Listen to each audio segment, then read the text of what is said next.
নমস্কার। আজ ৪ঠা জুলাই, স্বামী বিবেকানন্দের মহাপ্রয়াণ দিবস। তিনি ছিলেন একজন মহাপুরুষ, শ্রী শ্রী রামকৃষ্ণ পরমহংসদেবের সুযোগ্য শিষ্য। তার জন্ম হয়েছিল উত্তর কলকাতার সিমলায়। বাবা ছিলেন বিশ্বনাথ দত্ত ও মা ভুবনেশ্বরী দেবী। স্বামীজি ছিলেন একজন প্রকৃত হিন্দু সন্ন্যাসী। দরিদ্র, দুস্থ, আর্ত ও অসহায় মানুষদের তিনি আজীবন সেবা করে গেছেন। কারণ তার মতে জীবে প্রেম করে সেই জন সেবিছে ঈশ্বর।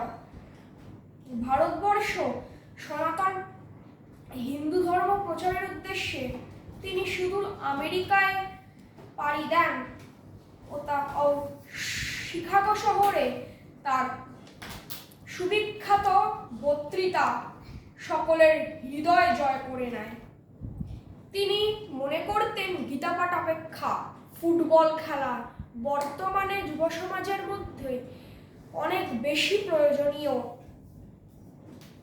দেশ ও সমাজের উন্নতিকল্পে তিনি প্রতিষ্ঠান করেছেন রামকৃষ্ণ মিশন ও বালুর মঠ। আমাদের সকলের মনে তিনি আজীবন অমর। আমরা তাকে প্রণাম জানিয়ে বলি, স্বামীজি লৌহ প্রণাম। ধন্যবাদ।